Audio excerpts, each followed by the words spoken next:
Hello and welcome to the MovieBoozer.com podcast. I'm your host, Ken Ekman, and I'm joined by Bill Arsenault. Hey. And Bill Leon. Out there.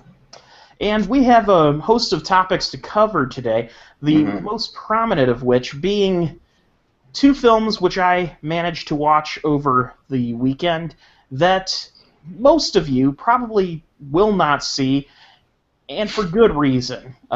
In fact, for several good reasons. Before I even mention what the movies are, I will give you the reasons up front. One, both the movies are fucking terrible. That's probably the best reason you could hope for. Two, the movies are both very much in the right-wing wheelhouse. And if you're listening to this and you are a right-wing conservative, you obviously haven't heard us before, so I'll just say that up front. We don't discriminate. We want to say that. We welcome all comers, and certainly, just as long as you recognize that it is my concerted and possibly conceited opinion that you are wrong. So, now, correct me if I'm wrong here, both of these films also got very limited releases, too. To an extent, yes. Well, The Identical was a fairly wide release. Not for me. Let me tell you, I was supposed to go see this in conjunction with you. But the very last screening they had, 2 towns over, was Sunday at 1:35 in the afternoon, and then after that day, it was out of the theater. Well, the one thing to remember is and I guess that's a good time to segue in. The first film we will talk about is The Identical. And I did see the first 15 minutes of it because the filmmakers, as a rebuttal to critics, posted the first 15 minutes of it online. As a rebuttal to critics, like somehow that's gonna smooth everything over. Yeah, just to prove to people that their movie is worth watching. Our movie's worth watching. We're gonna give you the first 15 minutes of it. And that's gonna wrap around your soul, man. That's gonna. It really doesn't either. Not at all. First allow me to give you the plot. Well, hang on. Do you have a beer to talk about? No, not today. Okay. I purposely abstained today. No, I didn't. I just don't have a beer in the house. So.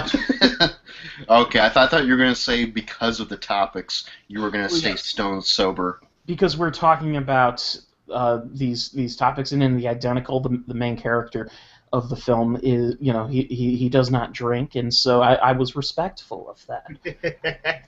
No, that's reason to drink right there.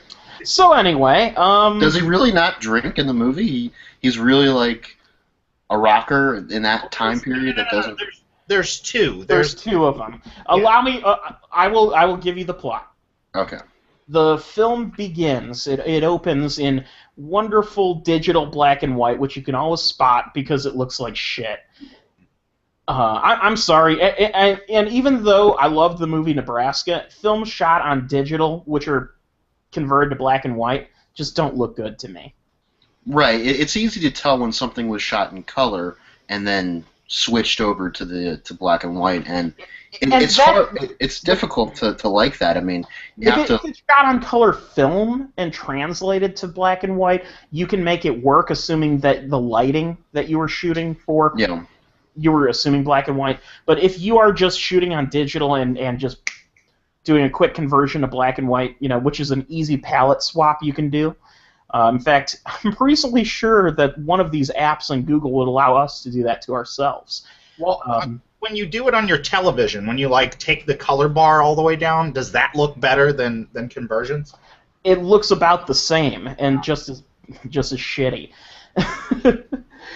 Point being, it begins during the Great Depression, and you have two characters, a husband and wife who they get off of a hobo train. He's dead serious. Because this was the Great Depression when train cars were full of hobos and no cargo, apparently. And so they... Okay, well, hang on. When you say... I want to focus on this just really quickly. When you say hobo train, like that's what you're calling it, but it doesn't say hobo train on the train, right? It doesn't. That would make the movie better, because Okay, that would mean this movie was Walk Hard, Dewey Cox story. Right, but okay. Instead, this movie is Walk Hard, the Dewey Cox story, except it takes itself super seriously. So the train comes by, and it's just chock full of people who were looking to get out of their previous towns. Exactly, and yes, being a hobo was a big thing. I mean, during the Great Depression, there's plenty of folk songs and stories about people boarding a train and, just climbing aboard and going from town to town. Pardon? Shit. Excuse me. I'm the one smoking, bro. Yeah, I can smell that all the way here, friggin' smoker. All of a sudden, I have an inkling. I want to hear Ray Liotta say, "Wrong kid died." So anyway, yeah. Needless to say, the husband and wife somehow, even though they're clearly homeless and jobless, they do manage to get a cabin built, which they never show. It's like, and the woman was pregnant at the point that they get off the train. She's still pregnant and about ready to give birth by the time they get this cabin up. How they did that, I have no idea. He's just that damn good. It just happens. So anyway, they give birth to two identical babies, identical twins, and hence the title of the movie. The husband is distraught because he thinks, I certainly can fend for one baby and one wife, but I cannot fend for for two babies and one wife. So he goes to pray at this Christian revival tent, which is led by a priest played by Ray Liotta, who very conveniently... Really? Yeah, I wasn't shitting you. Ray Liotta's in this fucking movie. Pastor Ray Liotta. Well, he was in, what was it, In the Name of the King, so, I mean, whatever. The Dungeon Siege. Well, Ray Liotta is an actor who, I think he's got some sort of drug habit to support or something, because he... I don't know. He's not Tom Sizemore, no offense to Tom Sizemore. He's a fine actor, too. It's just Tom Sizemore has more of a track record for that kind of stuff. Whereas Ray Liotta, I think he's just doing this at the point of his career. He's at the point of his career where he can pick whatever he wants. And actually, no, this is what I'll say. I'll bet the reason Liotta's doing this is because he blew all of his money during his peak acting period, and now he's doing the Nicolas Cage thing where he's doing everything that gives him a reasonable paycheck. Okay. And don't get me wrong, Liotta's still got the guns, and even in this movie, he manages a pretty decent performance. Which is interesting because the very first thing you see Liotta do is deliver a heartfelt sermon about how he and his wife just had a miscarriage. Mm-hmm. He's that's some stuff to chew on walls with right there. Because here's the thing: convenient, very convenient for the husband. My wife and I just had a miscarriage, and the doctor says we can never have a baby of our own. Idea, light bulb, bing. Oh, I get it. Okay. The husband thinks, okay, well then I will give my baby to him, and I will keep one for my own. And so that happens, and baby number one and baby number two, one with the priest, one with the hobo family, grow up in separate households, and they both develop into Elvis impersonators, or rather people who look just like Elvis, but, Well, wait, does one become an impersonator, and does one just look like Elvis? Oh, it gets even better. This is where... Hold the phone. Okay. This is where it gets interesting. This is where it gets confusing, because Elvis exists within the universe of this movie. In a single line. That's the thing. Like, they never show him, but it is a single line where Elvis Presley is acknowledged. There's a line near the end of the film, which it's important for you to know going into this, that there's a line in the film where someone says, there's only one Elvis, there's only one Beatles, and there's only one, I think his name is Drexel Hemsley. Yeah. Who is basically Elvis. Is Drexel Hemsley the hobo, or the hobo family one? The hobo family one. Okay. Produces Elvis. And, I guess what you're supposed to be led to believe is the hardships and the permissiveness of this family, who isn't a priest, allows him to get into rock and roll and be all, dangerous. And They never show him doing anything that you would call rock and roll lifestyle crazy, other than riding in the back of a limo and drinking alcohol from the bottle. That's not too bad. That's actually more of a prerequisite. Yeah. But let me ask you. So this movie's kind of like Boogie Nights in the sense that in Boogie Nights, Dolph or not Dolph. Dirk Diggler? Dirk Diggler exists along with John Holmes. They mention John Holmes once. They say like, hey, John Holmes does that one character, Johnny Wadden. That's not cool. We can do it better. True, except that Dirk Diggler was not like a dead ringer for John Holmes. He wasn't. In this case, they went out of their way to cast an actor who was a dead ringer for Elvis. I mean, to be fair, that's the thing, is that this actor used to be an Elvis impersonator. Right. Oh, that makes it even worse. Yeah. So anyway, no offense to the guy, I'm just saying. So the next thing you see in the film is you see in the household of the priest of the son.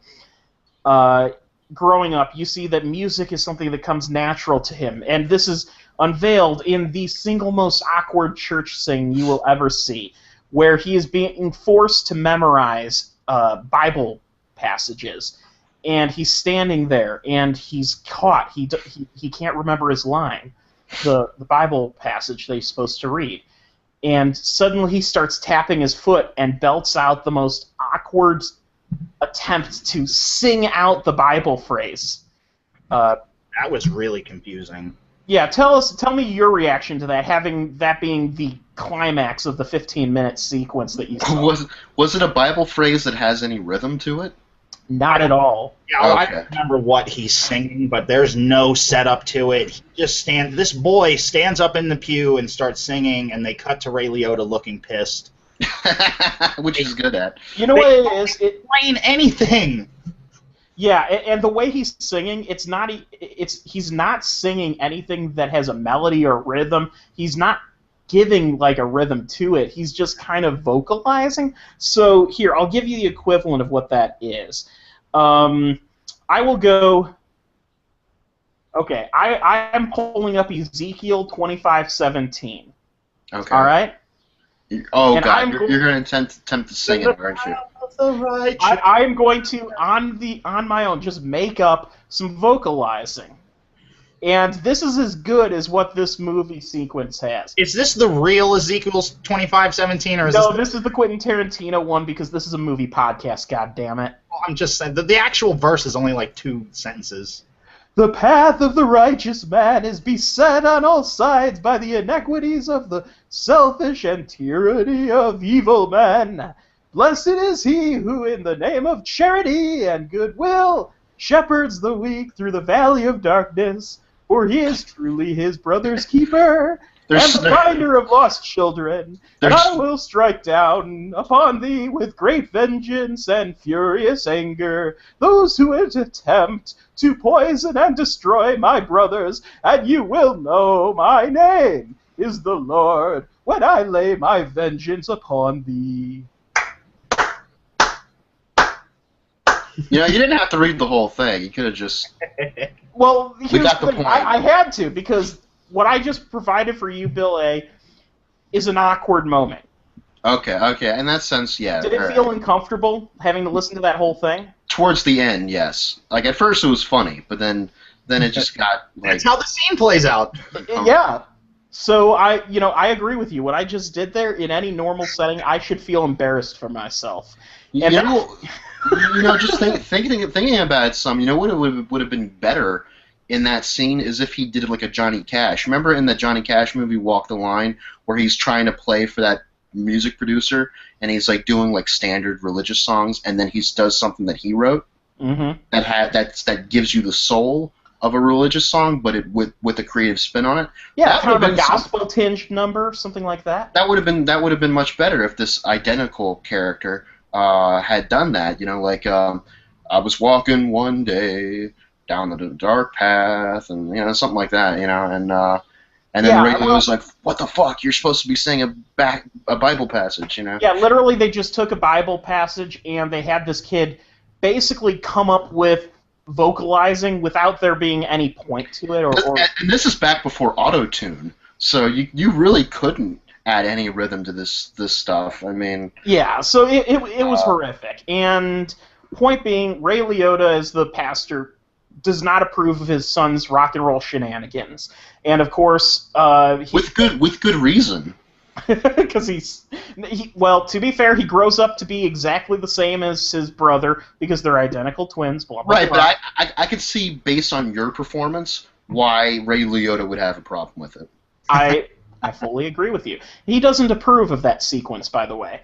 Okay. He's clearly embarrassed by it, and I wouldn't be surprised if that was Ray Liotta's actual expression of just fucking awe. Is this really what I got paid for? His head's just hurting. Oh, God. Turn it off. Turn it off.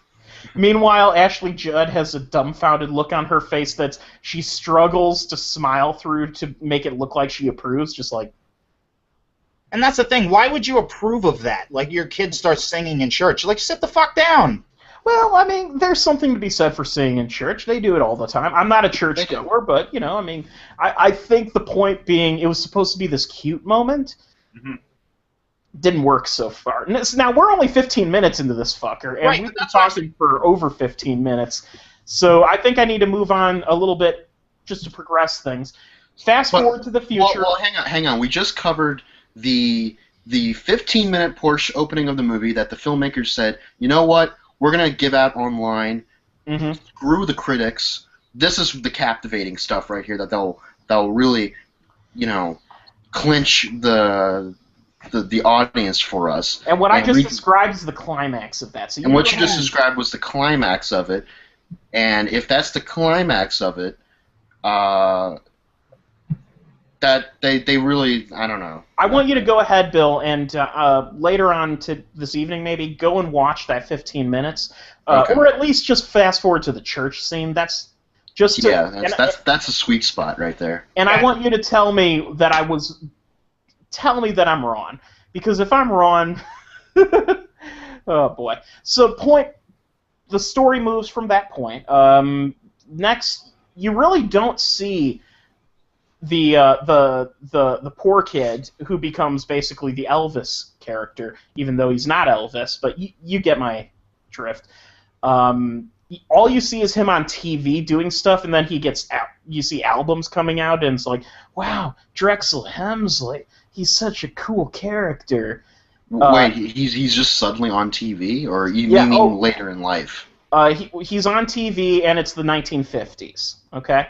That's the next time we see the hobo kid. Yes, he's on TV, and it's the 1950s, and we see him as Ryan Wade, who is the pastor's kid. Okay. Okay. Wait. Drexel is now Ryan? Okay, hold on. Drexel is the one who was the hobo kid's the hobo kid. Okay. Yeah. Ryan Wade is the pastor's kid. Okay. But they're both the same person, you know, played by the same actor. Okay? In the same universe. Okay. All right. So anyway, so Ryan, the pastor's kid, is watching his brother, even though he doesn't know he's his brother, because there's this whole subplot of, oh, you have to hide this from them, even though that makes no fucking sense. And aren't they in the same city? And they look exactly alike. So. Okay. He's constantly being reminded, wow, you look and sound just like him. It's like, I get that a lot. Oh. So, I was gonna bring this up. Like, that 15-minute clip, like, it's 15 minutes of nothing, but that church scene kind of implies that, like, more silliness is to come, and, like, I wanted to see this movie from the gate, but now I'm just like, I gotta see this fucking thing. And it pays off, because you get to see that that Ryan's best friend, growing up in this country town, is, because he's dangerous, is Seth Green. That's Seth. We just plateaued right there, like you know what I mean? Yes. Nothing against Seth Green, but in this movie, Seth Green, like that. Seth Green, by the way, huge ass beard, gigantic hair, And okay, you know what? I don't think he has the beard in the initial stuff, but he gets the beard later, and he basically looks completely high through the entire film. I wouldn't be surprised if he did this movie, I don't know, on a bet or something, and they said, "You won't do this movie stoned." That's probably the case because of the whole robot chicken thing. I mean, that's exactly what I was going to say. Is I can't wait for the robot chicken sketch of this. Yeah, well, that would be kind of cruel to do a movie and then do that. And so I can kind of see Robot Chicken before. Seth Green has done it before. They've made fun of Austin Powers. They've made fun of other bullshit movies he's been in. Probably Scooby-Doo too. Like he's in that. Yeah, Seth Green doesn't have the best track record in film, but we know that he's an all right guy. He got off to a damn good start in Woody Allen as a kid. Right, and he was in that skateboard movie. Oh, go to hell! Airborne. And he was in Airborne, yeah. Oh, Lord. Yeah. That was an important movie for me as a kid. But he was an idle... I will shut up now. Yeah. So, Hands is better than Airborne. It technically is, yeah. It is. Yeah, I think when the pinnacle of your acting career was your very first role in Woody Allen's Radio days, you have nowhere to go but down. Because that was a great performance. And actually, you know what? I just completely forgot Party Monster. He's amazing in Party Monster.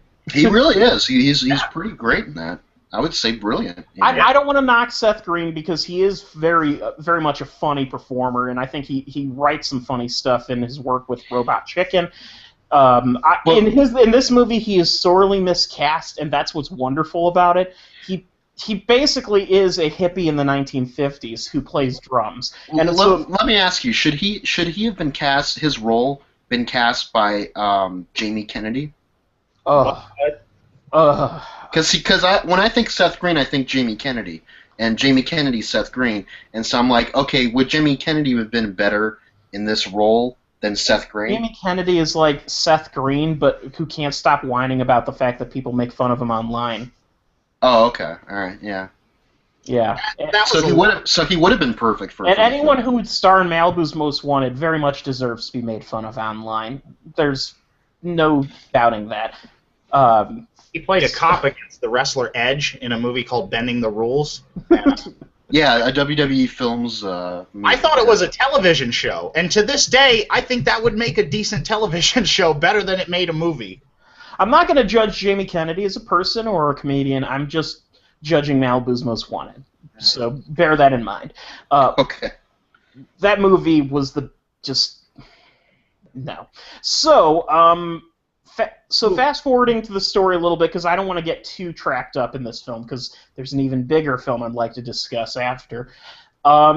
Basically, what happens is Ryan Wade, who is the pastor's son, ends up becoming essentially a Drexel Hemsley impersonator, and the world's best one, and is in demand, and he's making a ton of money doing it. And Drexel Hemsley is essentially an Elvis knockoff. Oh, there's a pivotal moment at the world's greatest Drexel Hemsley impersonator contest. What?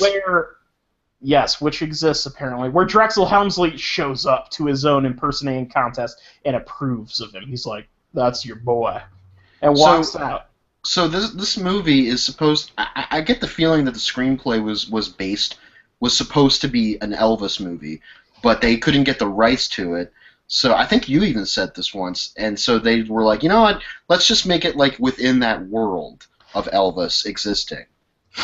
It's the real life version of that 30 Rock episode where they're trying to make a Janis Joplin movie, but they can't get the rights of Janis Joplin, so they change her name like 50 times to like Jimmy Jorpley and all kinds of dumb shit that they use. All of the music in this film was created specifically for the movie, and it ranges in quality from a reasonably decent song to just karaoke bullshit.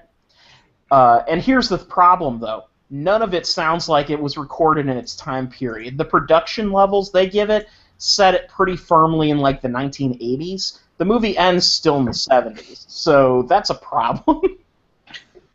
When you hear rockabilly played in the 50s, you're like, wow, there's a lot of like off the wall kind of wall of sound effects in this. This is like the drums are too loud in the mix. This is not 1950s recording. They got everybody on this soundtrack. They got Phil Spector, Brian Eno, Joe Meek. They went all out. Yeah, exactly.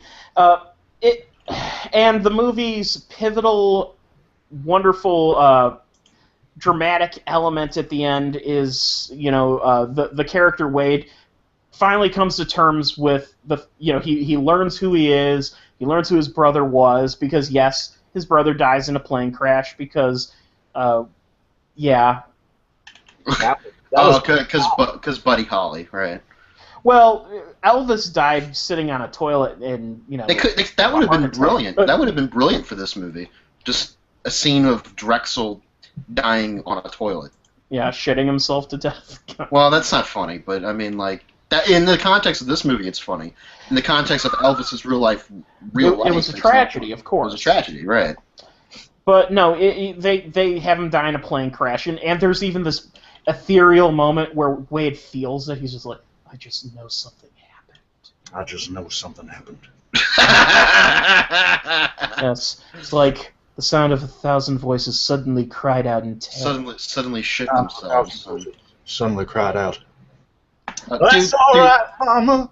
Dude, you gotta stop that. This is killing me. I realized this when I was like 15. Well, thank you very much.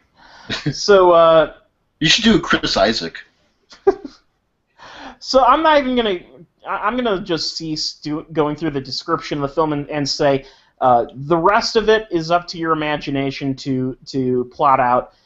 When this movie comes to Netflix, and I'm sure it inevitably will, or some other free streaming service, because no one's going to pay for this movie going forward, watch it and laugh your butt off. I might have to do a double feature with this and God's Not Dead. That's an interesting proposition, because God's Not Dead. This movie is a faith film, but it's not a. I will say you don't.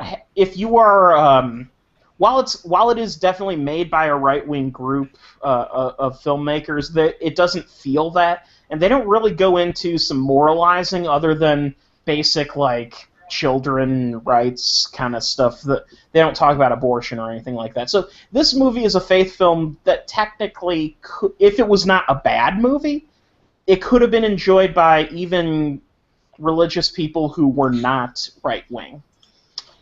But that would require the movie to not suck. It seems like such a small niche audience. Like, you have the right-wing Christian aspect of it, but like under that umbrella, are there a shit ton of Elvis fans that I'm unaware of?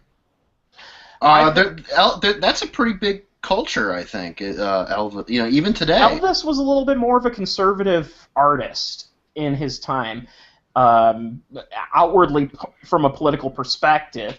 I wouldn't say that go as far to call him right-wing, but I would say he had some more conservative beliefs. So he has.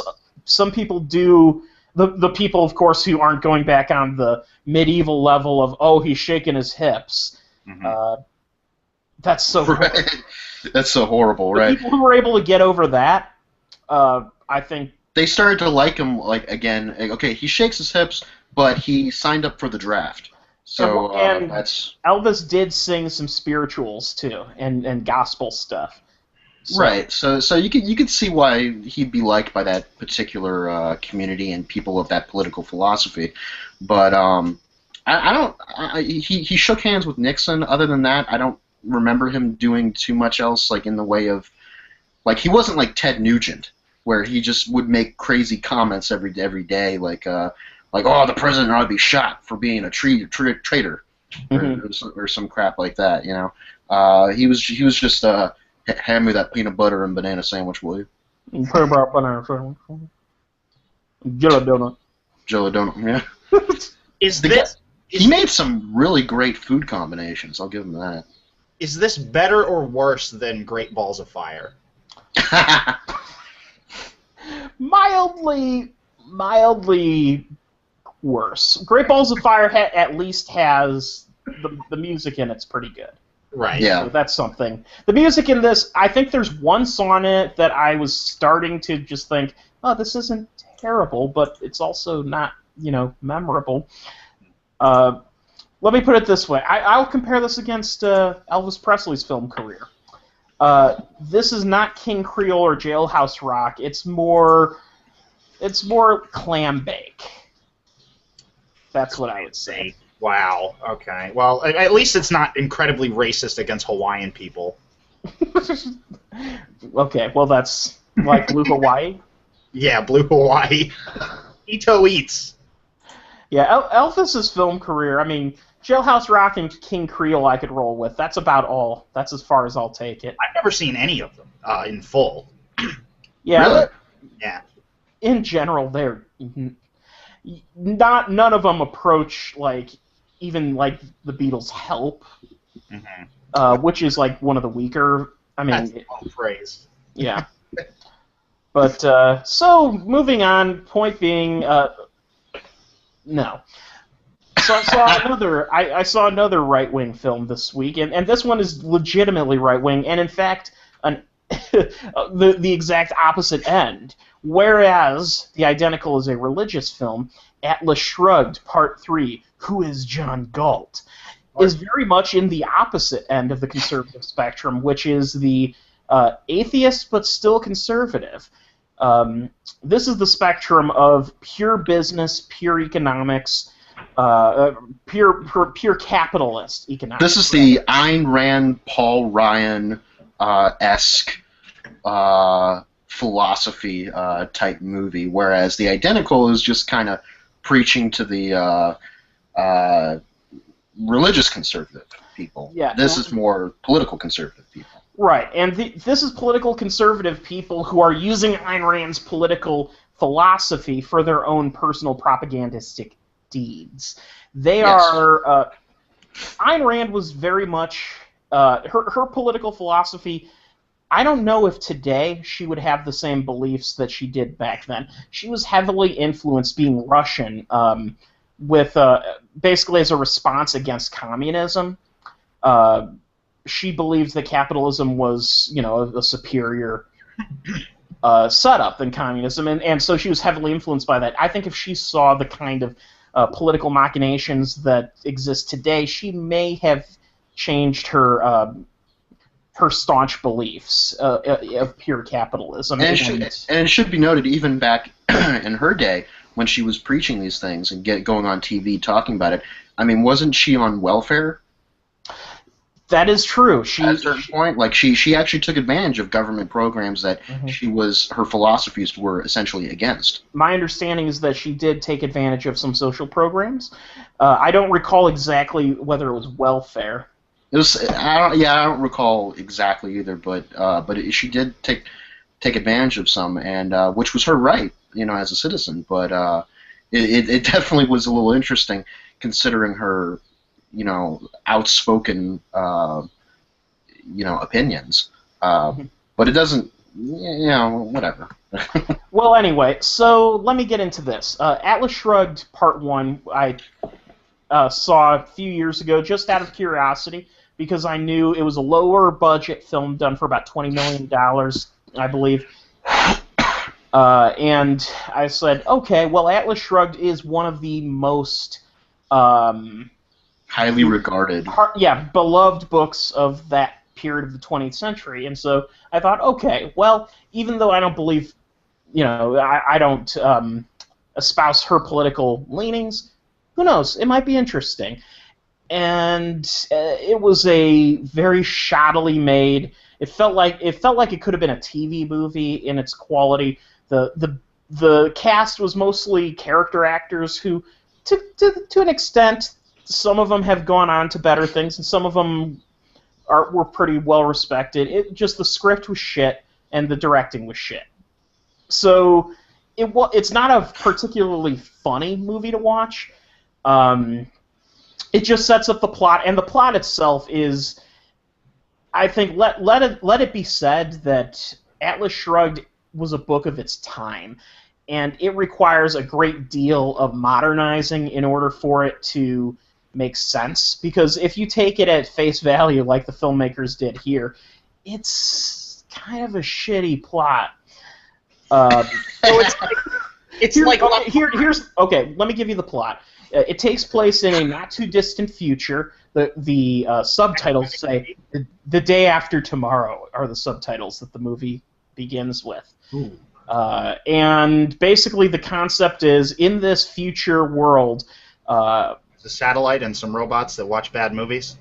Yes, exactly. In the not too distant future, somewhere in time and space, there was a guy named Joel. Next Sunday, AD. Yes. So anyway, where this opens, the cost of living has skyrocketed. Food prices and everything are going up. There's a fuel shortage that is making automobile travel almost non-existent for all but the super rich. In this future world, the only people who drive cars are the rich, and everyone else takes trains everywhere. So basically it's now. Except that everyone drives. Except everyone drives, right? But you know what I mean. Like, the super rich can afford certain things. Even people who don't own cars still have a driver's license because they will occasionally drive. Right. It's not as extreme as being suggested, but oh my gosh, the super rich. Do you not have a driver's license, Bill Leon? I don't have a driver's license. Oh, okay. Well, you're an exception. You are an exception. Yeah. Here's the thing. Let me say this. In every major city in the United States, there are traffic jams. In the world of Atlas Shrugged, traffic jams do not exist because the only people who drive are people who can afford gas, and gas prices are beyond even like middle-class people being able to afford it. And everyone takes trains everywhere. That sounds lovely. So it's public transportation everywhere, basically. Right, which America is not that way, because public transportation is... America's public transportation system, we have one of the worst in the world. Yeah, we're not too progressive with public transportation, suffice to say. Some places have it all right, but... Oh, yeah, absolutely. I'm sure... Bill, in your case, I'm guessing, are you within reasonable distance of, the train or anything like that? The train's a little further. My house... The bus? Yeah, well, the thing is, my house is in a weird spot to where any bus stop is 2 miles away. Oh. But I will say that's just an exception. Buses are easily accessible in this state. But you are in a very populated state for its size. I mean, you're in a small state, but there isn't a lot of rural Delaware, is there? Oh yeah, there is. It's down south or all over, really. Just kind of in weird places, you know what I mean? There's fields and farms and all kinds of shit all over the place. Okay, well, I guess maybe we're working on a definitional thing because I live in one of the bigger states. When I think of rural, I think you are literally 30 minutes from any city that has anything, which is remotely commercial. No, so the best way I can describe Delaware is there are suburbs and there are strip malls. There's a lot of rural stuff in between, and there's 2 big cities, which would be Dover and Wilmington. Well, okay, tell you what. Let me use this as a example. In Delaware, anywhere in the state, are you more than a 10-minute drive from a McDonald's anywhere? Oh, less than that, yeah. So you mean you could get to a McDonald's 5 miles or something like that, pretty much anywhere in the state, no matter how rural you are? They are about roughly 2 miles apart from each other. Okay. Miles you'll hit a McDonald's. All right, so we'll use that as just an example. Point being, you are in a very populated state, and even in the rural section. So here's the thing: trains are everywhere, and trains are the backbone of the country. And we're basically back to in the time period of Atlas Shrugged. It's essentially a story that takes place very much in a world and mindset of the 1930s, 40s, where the concept of air travel. In this film, air travel does not really... I mean, it exists, but once again, only for the super rich. Yeah.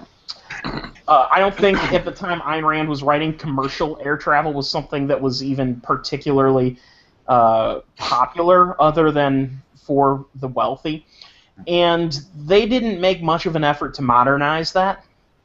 And so as a result, the biggest thing in the world and the most important thing are trains. Trains. And if you've listened to the news, you hear nothing about how trains are the important thing. You hear everything about how Amtrak is pulling back on budget. You hear about how they're late all the time because they don't have the budget to afford, to keep up with their maintenance or to build an extra set of tracks. You're talking about in real life? Yes, I'm talking about in real life. Okay. All right. So they didn't really do a good job of modernizing and going, okay, what would be the equivalent of Right, but trains? It takes place in a future time from now, and so there's future elements, but it feels like... You know how Terry Gilliam's Brazil is sort of set in a quasi-1940s that is still kind of in the future? Yeah. Yeah, so take that, but remove any logic from it. Okay. So you make it a quasi-future, but make it so that it doesn't even feel like something that could have been believable. Thanks for getting the Brazil theme song stuck in my head. Brazil. Yeah. So anyway, where we go from here is... So trains are very important in this economy because everyone who is not a rich person uses the fucking train. Right. And the film focuses on Dagny Taggart, who is basically the owner of the largest railway concern. I think it's called Taggart Continental or some crap like that in the film. And she's becoming frustrated because pretty much all of her business associates in other companies who she works with are disappearing. And there's this mysterious figure called John Galt who no one's ever seen, but everyone who... What happens is all of these wealthy individuals who made something of themselves are putting themselves on strike and disappearing. And meanwhile, the U.S. government is becoming increasingly bureaucratic, and it is doing things like forcing companies to pay employees based on what employee needs money the most. It's like communism then, right? Sort of. Yeah, it's sort of like that. And the story goes that John Galt was an executive at a motor company, and he had invented a very efficient motor that could have potentially saved on the need for gasoline. And he left because his company had decided that they were no longer going to pay employees based on their ability or based on what they've distinguished of themselves, just solely on which employee says they need the money the most. See, this is the conservative fear that a living wage or $15 an hour as the minimum wage will lead to. It'll lead to like just employees going, "I need the money because," and that's incredibly stupid. Well, it's a very short-minded thought. And very short-minded, yes. Where it comes to is, yes, there is a problem if that's as far as it goes, as people saying, but I need the money more, so why are you being paid so highly? Okay, but you see, that's the thing. It doesn't happen that way. And in fact, if you're going to pure communism, everyone would get paid exactly the same regardless, which itself is also a problem. Don't get me wrong, but no one gets paid more because of their need either. Right, so that it's like within their nightmarish political landscape there are contradictions, and it doesn't make any real logical sense, like now, that's not a fear. No. That was the first film. Okay. Second film, Atlas Shrugged Part 2.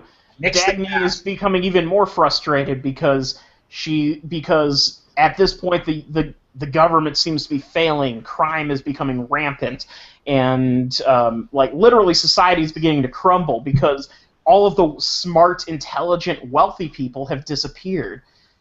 And the movie ends with one of the most ridiculous things I've ever seen.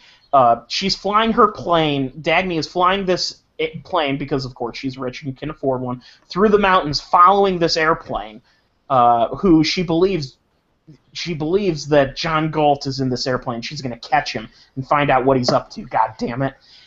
And suddenly, her plane flies through like a giant force field barrier, and then crashes. And that's the end of the movie.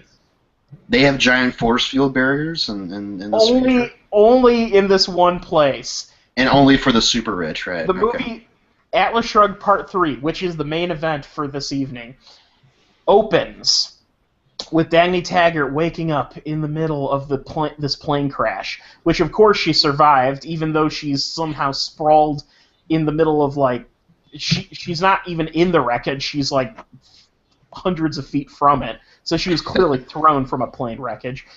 And, you know, she's got a bruise on her head, and, you know, maybe because a bruise visually indicates that you survived a wreck. No broken bones. She's got a little bit of a concussion. She can't really come to her feet, so she's at least showing it. And John Galt appears and says, "Hi, I'm John Galt. Welcome to my utopian society. All of those smart, wealthy capitalists who are supermen, who made something of themselves, who are important. All of them live here, and we work together in this society where people only get paid based on their merit, if they distinguish themselves." And then she's like, "Can you take me to a hospital? I've just been in a plane wreck. Why are you telling me this shit?" She doesn't go to a hospital. He takes her to his home and calls the doctor, who is a famous neurosurgeon who disappeared years ago, of course. What about disabled people? There are no disabled people in the world of Atlas Shrugged. Is that true? That's just like... I don't believe a single person in John Galt's Valley is disabled. Right, because how would have they made their money, right? So, okay, but what about mental illness? How about mental illness? That'll stop somebody from exhibiting their full potential or proving themselves worthy of pay or whatever. I'm just trying to say, like, there are reasons out there for these people not to have to adhere to this nonsense. But okay, so disabled people, they've been written out. Here's something important to consider.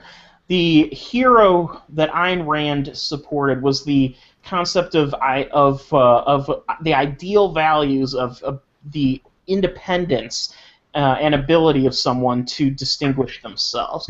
You're looking at someone who, from an objective perspective, and objectivism is the term they describe, who uses their own rationality, egoism, ethical egoism, mind you, and just their self-interest to propel themselves. The ultimate hero in the world of Ayn Rand admits, yes, I want to be successful. I'm guilty of that. Everything I do is to better my own self-interest. That hero must be Kanye West. Oh my God! I think you've just blown a fuse in my brain. Yeah, for real. Oh yeah, you guys heard about that? Kanye West, like, everyone stand up, and a dude in a wheelchair couldn't fucking stand up. Joke. Thank you. Yes. Joke now. Like, you know, you're in. That I want to see that now. I would watch the shit out of Atlas Shrugged if Kanye West was the protagonist. Oh wow. As John Gizalt. All right, John Galt, I'm gonna let you finish. No, don't let him finish. No, that would be perfect though, because go on for 3 hours. Don't let him finish. Well, the big climax of Atlas Shrugged Part 3 is John Galt giving his epic speech about. He interrupts the president's address to the nation to give this epic speech espousing his political beliefs. Well, hang on now. He interrupts the president. You mean like he interrupts the satellite feed? Yes, of course. And so he's a big time selfish asshole. Oh, of course. Well, to be fair, the left-wing politicians in this film are arguably worse in their depiction, in that they are literally running the country into the shitter just because they are evil, because the story says they should be evil. Okay, yeah. When I say that, I mean what they're doing is not only against the self-interest, like the interest of the nation, but their own self-interest. They are. I'm trying to think of the easiest way to describe it. Their big plan is basically to continue leeching off of the shell of whatever is left and keeping themselves rich while everyone else starves to death, which of course has happened in history. But the irony of this particular argument is these super successful pick yourselves up by the bootstraps rich people who live in a utopian valley. They need workers to leech off of in order to maintain their status. No, they don't need any workers because you don't see any workers, and someone has to do the labor. They never explain how those houses got built. Right, exactly, and on top of that, John Galt is going to interrupt. I'm sorry to interrupt. There is a pivot. There is a scene in the movie you could call pivotal, where the character Dagny Taggart is touring John Galt's wonderful idealistic area, and this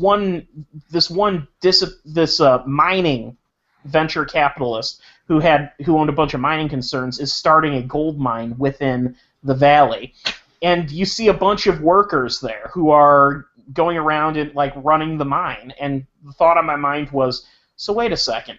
So the only people that John Galt is taking are people who are the super wealthy and telling them,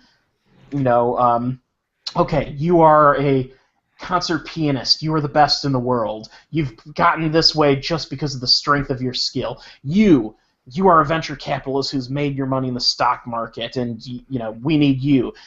You own a major railway concern. We need you. You are the best. You are the best line fry cook at Wendy's. We need you. Oh, okay. That's what I don't get. How would things work in this utopian society? That's what I'm assuming. What I'm assuming they're just a bunch of CEOs. That's the thing. They are just a bunch of CEOs. That's why I'm assuming for this world to actually work from a utopian perspective, John Galt has to think bigger than that. He has to find the absolute best of everything. So he probably does have. He probably has found the, right, yeah. You are the best sweatshop worker in the world. That kind of shit, yeah, right. Yeah. You sew those shirts just so much faster than you get whipped. It's wonderful. You're so good at being exploited better than all the 500,000 workers that you work with in this one little building. Absolutely. You are infinitely exploitable, and you are the superwoman of sweatshops. You assemble that iPad faster than anyone. You're able to kill yourself better than anyone else in this Apple factory. So anyway, point being, that's how the world would actually work. But no, they never show that. They show the wealthy parties of, oh wow, you're a banker. So what do you do in this valley? Oh, I'm a banker. What? None of that shit makes sense. That someone has to do something in this society. You can't just... What? Well, to be fair, stuff is getting done. No one manages electronics because John Galt invented, because he was allowed, he had freedom, and his machine allowed him to invent a machine that did all of the work for them in setting up the electrical grid that powers their valley. So all he has to do, the only job he does, is he goes once a day to this electrical box that's about the size of a portable shitter, and he opens the doors yep, it's still working. So basically, John Galt's utopian society works because the free market allowed him to develop a Deus ex machina. Mm-hmm. Oh, and the doctor, for instance, the scene where I told you earlier, where the doctor is brought in to examine her. He has a little iPad kind of thing that he just scans over her and says, all right, you're okay. I invented this thing because the free market allowed me to invent this thing. It's as if these conservatives or Ayn Rand or whoever wrote this interpretation of her work felt that the free market is some magical fairy dust you can sprinkle over anyone and anything. There's even a line in the movie where the doctor says, it's a wonder all the things you can accomplish without regulation. Oh, good God. This is like... The stupidest shit. So I thought God's Not Dead was bad based on the description. This is really bad. So Bill, you are from the New Orleans area, and so I have to ask, the oil spill down there, that was a result of poor regulation of an industry.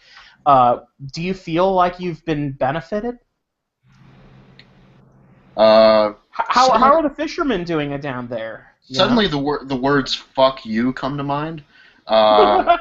Not you specifically, but that mindset. That mindset comes to mind. We're all angry about what happened, and we want, from what I understand, we want someone to go to jail for this, or someone to get in trouble, so that this shit never happens again. So you're saying that the Deepwater Horizon oil spill, which was a direct result of poor regulation of an industry. You're saying that was bad for the country, and particularly the people who lived in your area? Well, let's think of it this way. We lost tons of oil. Absolutely. Let's think of it on the simple level. You lost, according to Wikipedia, 4.9 million barrels of oil.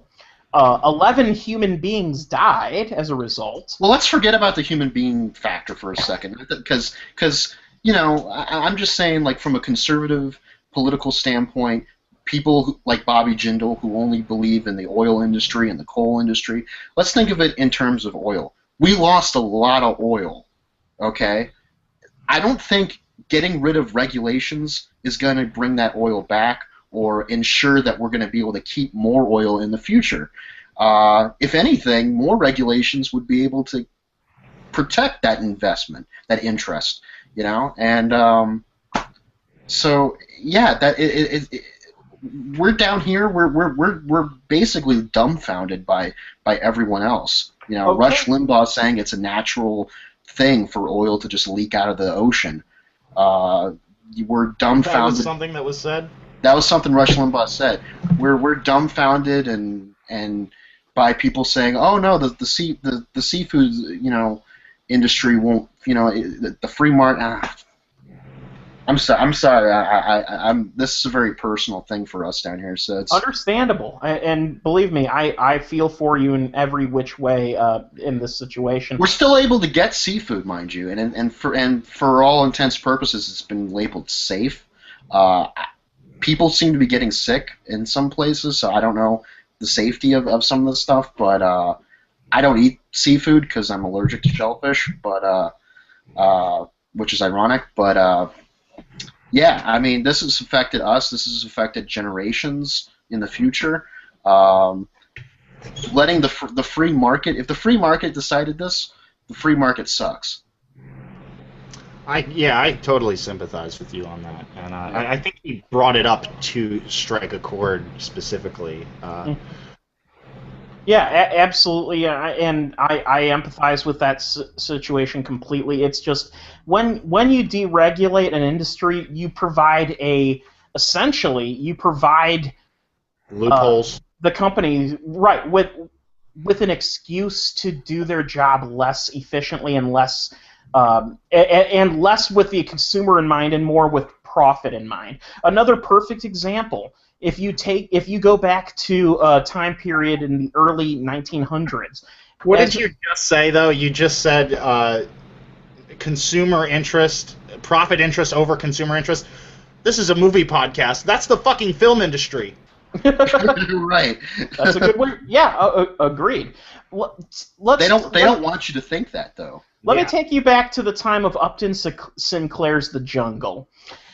The meatpacking industry in Chicago in the 1900s, the early 1900s, was notorious for it not caring about its employees. People would literally fall into the processing machine and get mangled, and they would still take that processed meat and they would ship it out, even though it's been contaminated with human body parts. Yeah, Upton Sinclair wrote quite the horror story of truth and everything. It was a scandal, right?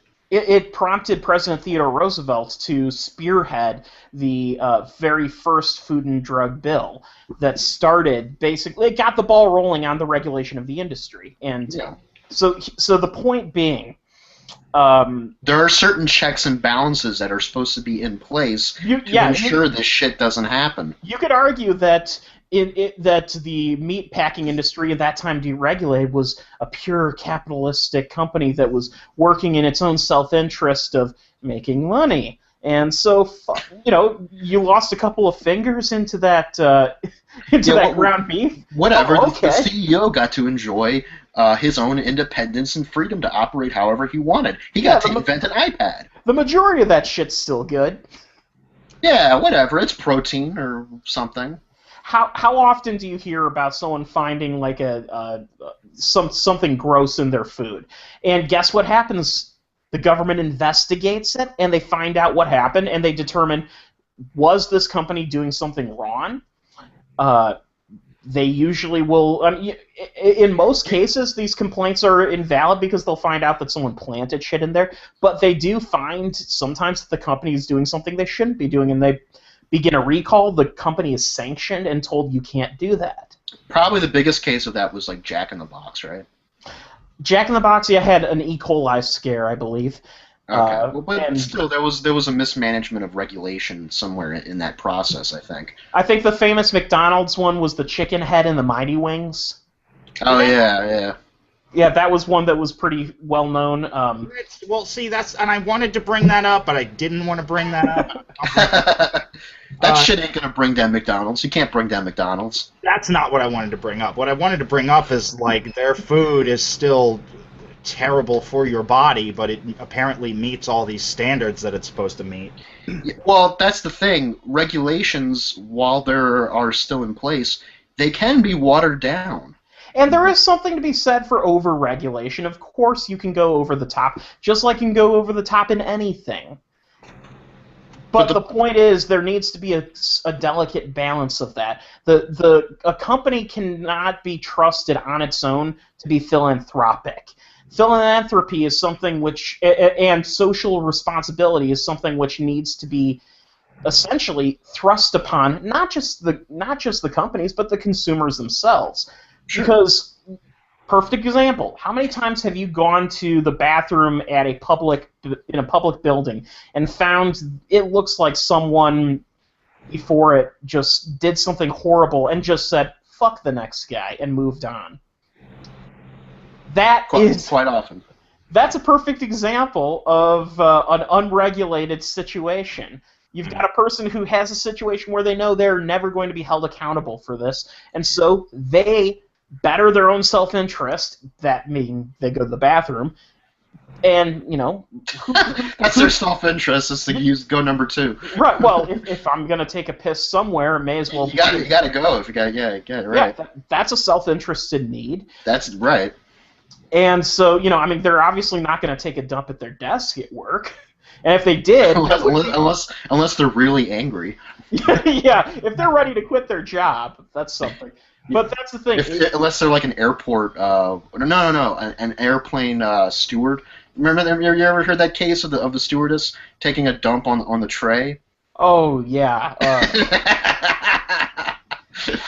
But think about it though. This is a perfect example of an unregulated situation. Yeah. Now, here's the thing. You would also argue though that if you installed a camera in the bathroom to police that would also be over the top regulation because that is right, because you are spying on someone doing something very personal. And so there's a balance between that, and that's why you have the janitors to clean it up when possible is part of that. You could argue that's your first level. Your second level is, the watchdogs, the people. The watchdogs, yeah, peer, what I like to call a peer review. Like, say you're a urinal in a bathroom and you're just spraying it all over the place. Someone comes in and sees you doing it. Someone comes in and sees you doing it, and they're like, dude, I'm going to tell your boss. just spraying it all over the. Or you just reminded me of from Tim and Eric's $1 billion movie when the dude's like, "Hey Eric, come check this video out." And he just walks over while still pissing. Is it possible that I found the most disgusting metaphor for pure capitalism? But it's true. It's true. I mean, if people left peerless and unregulated, you get incidences like what Enron did to California. Right, and you have to have a check on balances. You know, you can't overregulate something. You know, you can't watch someone and baby them through every step of their life. But what you can do is put them in a position where it is in their best self-interest to do things the right way. Yeah. Well, hold on, because now and I know it's not exactly what you were talking about, but it's like put cameras all over the place. They know they're being watched. You could make that argument, but also, if you put cameras all over the place, you put people in a position where they become distrustful of each other, and you'll start seeing things where there's sabotages taking place. You know, people will start. Like Walmart, for example. Walmart has lots of cameras, and then they're not just there for the security of the customers. They're there to make sure that the employees are kept in line. It's very much a paranoia type thing.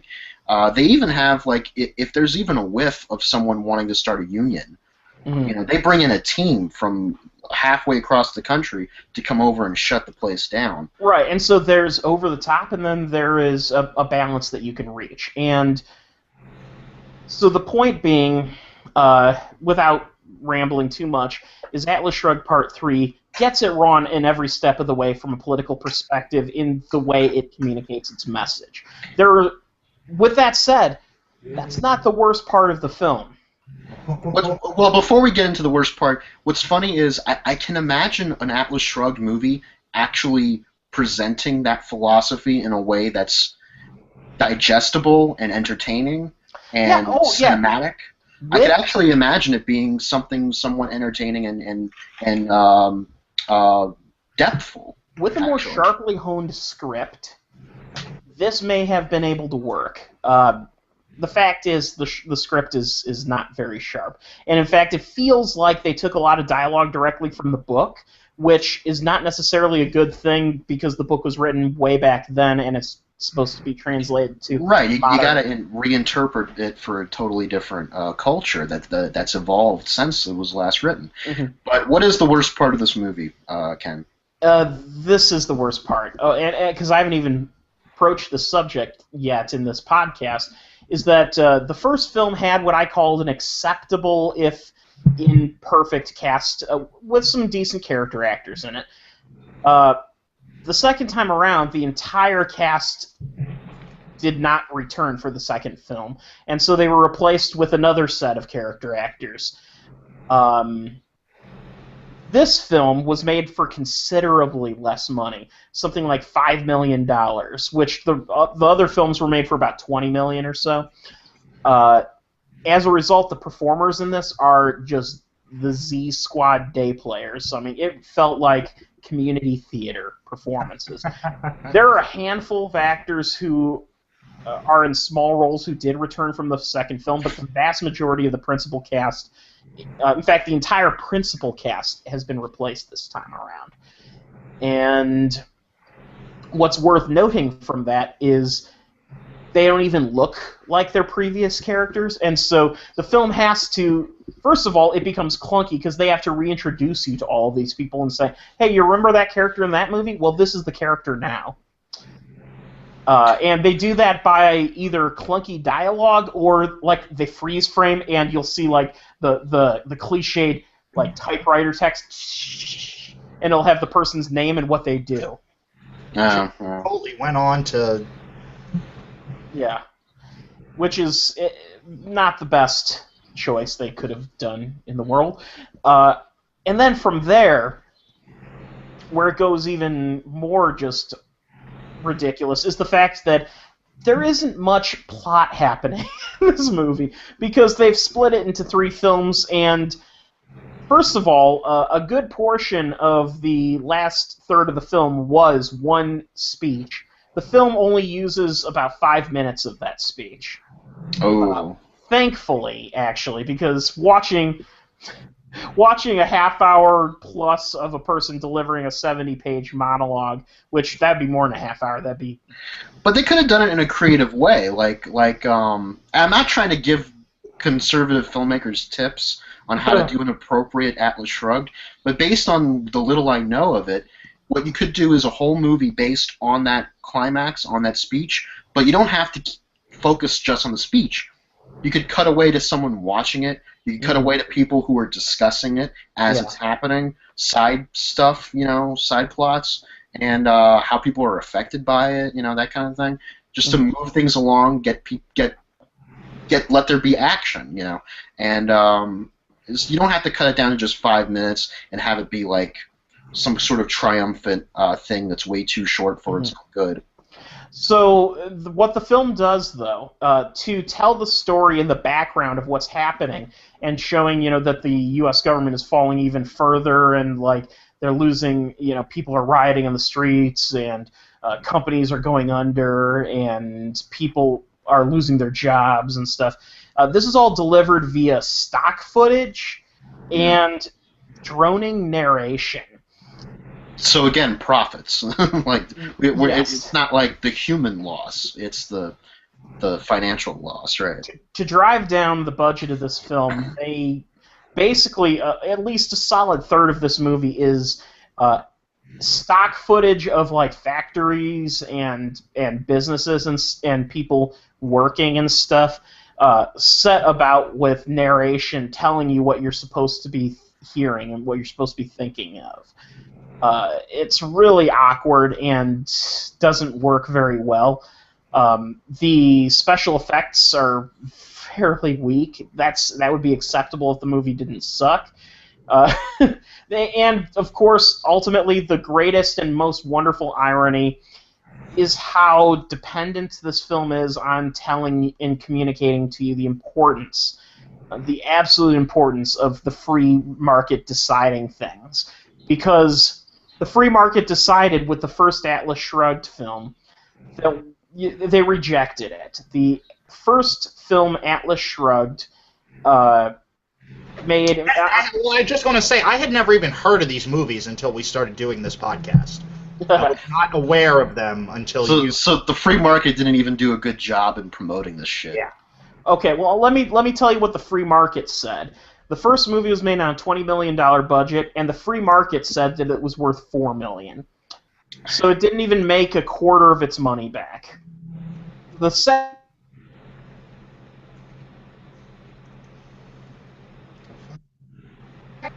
million advised that. The box office, $3 million. Okay. So they not so much with that. This film, Atlas Shrugged Part 3, was made for $5 million. The box office, to date, $543,076. Ouch. And that number will probably barely crack $1 million if it stays in theaters, which I don't think it's going to. It's gonna cycle out of theaters faster than Sin City 2: A Dame to Kill For. Oh yeah, absolutely. Snap. It's going to cycle out faster than The Identical, which, by the way, cycled out of theaters on its second week. So, Atlas Shrugged Part 3 was still barely made a quarter of its money back. No, not barely, didn't make a quarter of its money back. In fact, made significantly less. It's worth noting, by the way, that a few other problems this movie has.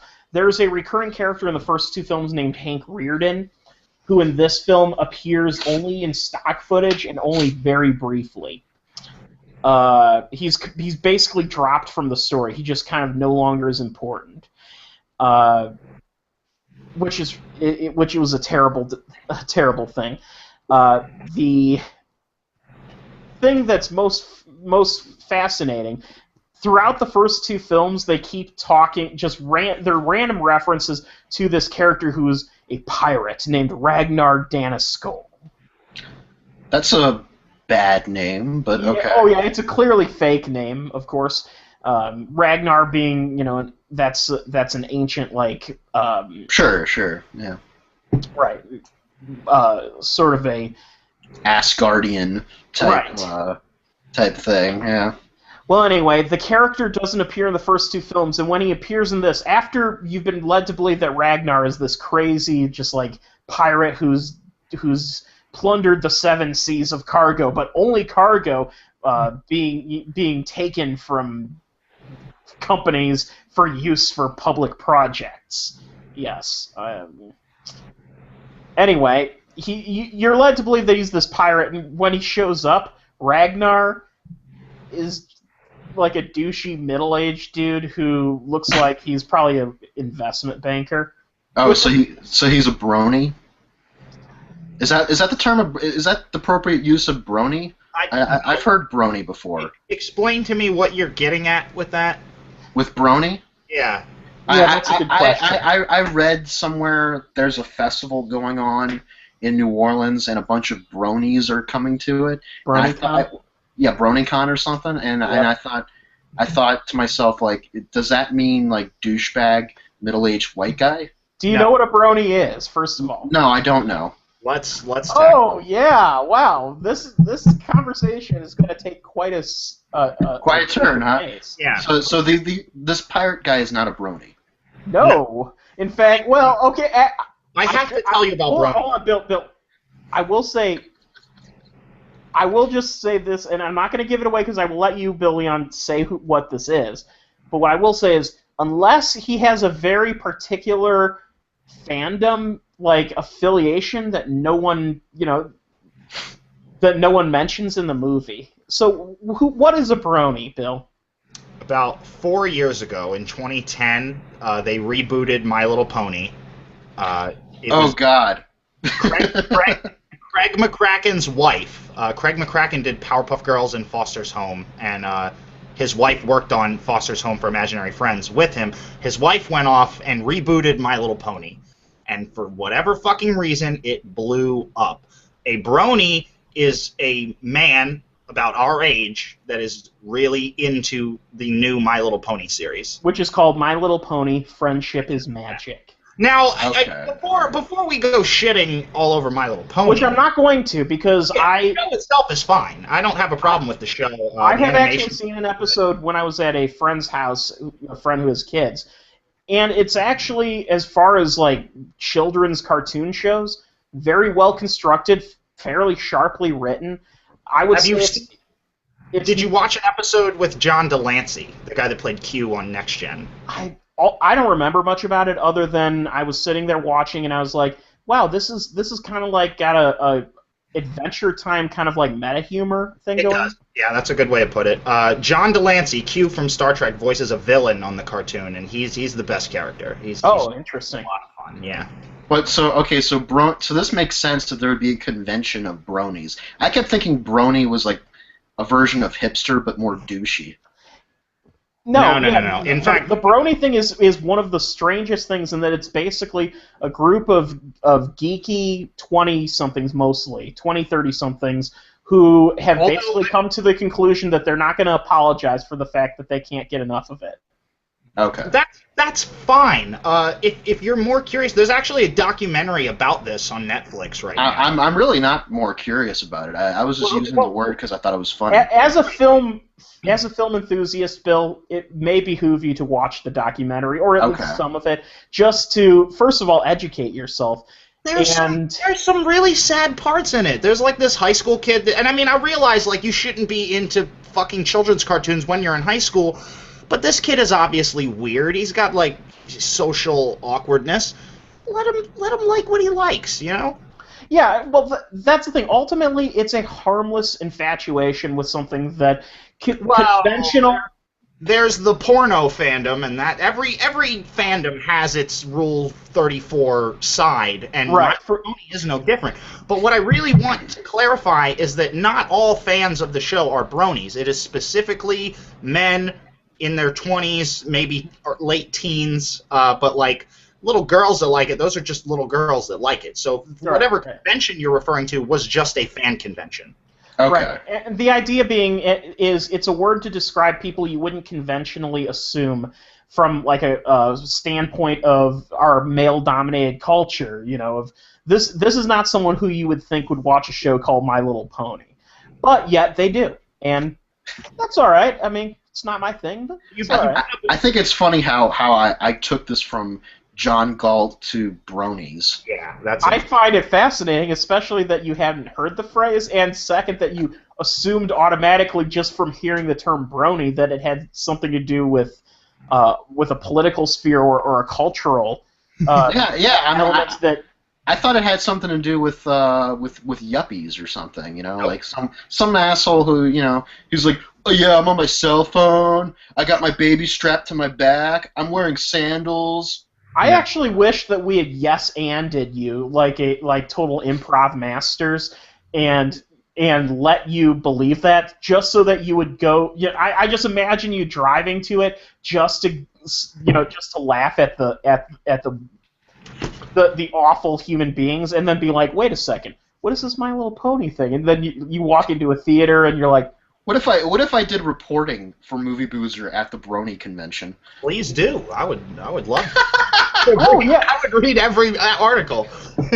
Especially being someone who has just now been introduced to what it is. If you would be willing to give us an article about it, I would be interested, and we would post it. You know what? I'll consider it, because this actually does fascinate me a little bit. But don't feel obligated. But I don't feel obligated, but I'll consider it. And there is a whole the brony culture has a whole there's all these words and stuff instead of high five they do bro hoof. Right. Yes. Which is okay. Yeah. Now, but another thing about the people that work on this show are aware of this movement, and they work it into the show as jokes and stuff. So they even didn't they introduce a male pony character or something? Probably. As a result of that, to sort of acknowledge the fans, or not, if not a male, a more masculine kind of My Little Pony character, specifically to address the fact that that a good portion of their fans are actually adults. Now, they're ponies, they're horses, but most of the protagonists on this show are females, and they fight. I'm not going to call them strong characters, but they're developed characters. They all have their own little quirks and shit. So it's good that this is out there. You know what I mean? It's showing little girls that you don't need to like this stupid. If I had a daughter, I would prefer her to watch My Little Pony than some of this vapid ass bullshit that they feed young girls these days. And vapid is a good way to put it. If you look back at girl-oriented animated cartoons from original My Little Pony, look at the original My Little Pony. It's fucking terrible. Right. Well, it's terrible for a couple reasons. One, they didn't have near the size of a budget of the boy-oriented cartoon shows. It would still be terrible. Right. Well, and they were very much. They were as vapid and lame as. Here's the thing. I would argue there's nothing objectively worse. G.I. Joe, in many ways, is just as bad in its own way because it was done as cheaply as possible. It was specifically to sell toys, and it didn't really go beyond that. And this is, to their credit, they have found a way to make this a little bit more substantial and have plot lines and stuff that actually have writing that you don't feel embarrassed hearing. Ren and Stimpy creator John Kay said once that all animators in the 80s hated their jobs. And there's a lot of truth to that, because they had to work on a lot of cartoons were just made to sell toys, and really the writing wasn't there, the animation looked like shit a lot of times, and a lot of animators were not happy working in the 80s because they were forced to work on this dumb shit. Yeah, which makes sense. I mean, they need a paycheck. Yeah. And but unfortunately, they were. they were watching. Kids were watching. We watched crap in the 80s. How many? If you go back and you watch shows like Masters of the Universe, do you actually do you watch it for the nostalgia of, oh, that was such a fantastic show, or do you watch it to laugh at how ridiculously awful it was in retrospect? In the case of Masters of the Universe and G.I. Joe, Skeletor and Cobra Commander are very special. They're interchangeable, is what they are. They're hilarious. You could take Skeletor and you could replace Skeletor with Cobra Commander, and it would be the same character with slightly different vocal cords, because they both have that high, squeaky voice.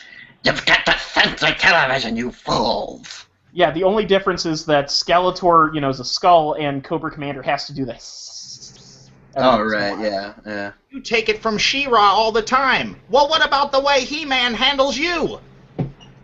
Manhandles? Yeah, manhandles? I got some manhandles. That's another thing about Masters of the Universe specifically, is that you can watch it with complete irony, because like every 5 seconds there's some kind of homoerotic insinuation that you can make, or the show itself makes. Oh, certainly. Yeah. Yeah, so anyway, needless to say, we got off on quite a tangent from right-wing filmmaking to My Little Pony Friendship is Magic. I'm all about TV animation, so that was a lot of fun. Just for anyone watching, if you're curious about the Brony Convention happening in New Orleans, it's happening September 20th, I believe, maybe the 21st. It's called DerpyCon South. DerpyCon South. The 20th to the 21st. In New Orleans. Visit derpycons.com for more information. Ken is a hater on one of my heroes, but Andrew W.K. regularly shows up to My Little Pony conventions. You know what? I will not hate on Andrew W.K. in this case. I will say he simply does what he likes because he likes what he does. I know you're quoting the song, but yeah, that's the long and short of it. And, yeah. We have another movie to talk about. You both saw The Drop, and I don't know shit about it, so pitch it to me. All right, that's it. Okay. The Drop is set in the most depressing version of Brooklyn I have ever seen depicted on film. This is a Brooklyn that has its soul defeated. They have been beaten down, and they have accepted it. In other words, blue collar. In other words, blue collar. They've been sold out and exploited, and now the corporate mafia is in, and the old mafia is out. That's The Drop for you. And the movie focuses on a small bar in Brooklyn where every once in a while the bars in Brooklyn, almost all the bars participate. They've been bought into by the mafia, who basically own the bars via shell corporations, and they allow the original owners to keep working the bar, the understanding being, we own you. And what? What's a shell corporation? A company which is basically meant to hide illegal activity. So yeah, it's like to hide debt, to launder money, that kind of thing. Not a real company. Not the Shell gas company. No. A shell is like a term. It's kind of like dummy company or something. Right. A shell conceals what is inside of it, and in this case, basically a shell corporation is just set up to limit the liability of the mafia, so that if this company goes down, all of my other companies are still going to be there, and it's kind of like what Enron did to hide its debt. They created companies like Jedi and limited liability corporations. Limited liability corporations that were basically set up solely for the purpose of hiding debt. Mm-hmm. Exactly, and for limiting it so that if you can't go after the bigger firm, basically. So anyway, needless to say, these bars are run by the owners but owned by the mob, and the mob will occasionally use the bars. The only thing they seem to ask of these bars is, when we tell you to, you are a drop bar. And the drop bar basically means, over the course of this day, we're going to be using you as our bank. And so what they do is they drop envelopes of money basically into a safe, and they're like, okay, keep it for us until we come back and ask you to give it back to us. We just need it like a safe house, basically. We just need it exactly in different amounts and things like that. Through the normal course of your business, it just looks like they're tending bar, and there just happens to be people going in and out. And anyway, the point being, the plot focuses on Tom Hardy's character Bob Saganowski, who is I will say he is depicted as a somewhat simple bartender who works for his older cousin Marv, played by James Gandolfini, in what I believe is his final performance that's being released in film. Yeah. And the story goes that one day the bar is robbed during a day that it's a drop bar, and money disappears. And the mob doesn't like the fact that they're losing money. And now it should be noted that the money from the drop itself is not robbed. It's just money from the cash register that's robbed. Okay, it's almost like it's like the mob didn't quite lose a lot of money, but they want to make a point now to go after these guys so that no one messes around anymore. So this happens, and that's what gets the plot going. Right. And so anyway, as that happens, the sort of mystery develops, and to be fair, I don't think it's it's not a spoiler because they give it away really within the first 20 minutes of the film. So I will go ahead and just say to the beginning that the owner of the bar, Marv, is in on the robbery.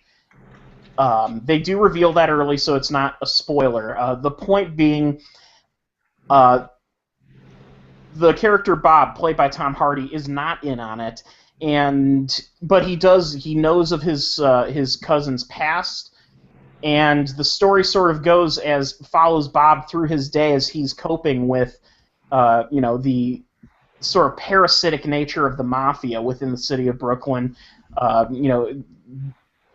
Basically thinking that they can go in on the bar and demand money. While he also deals with some personal issues. He discovers a dog in a trash can and takes it in and kind of keeps it his own.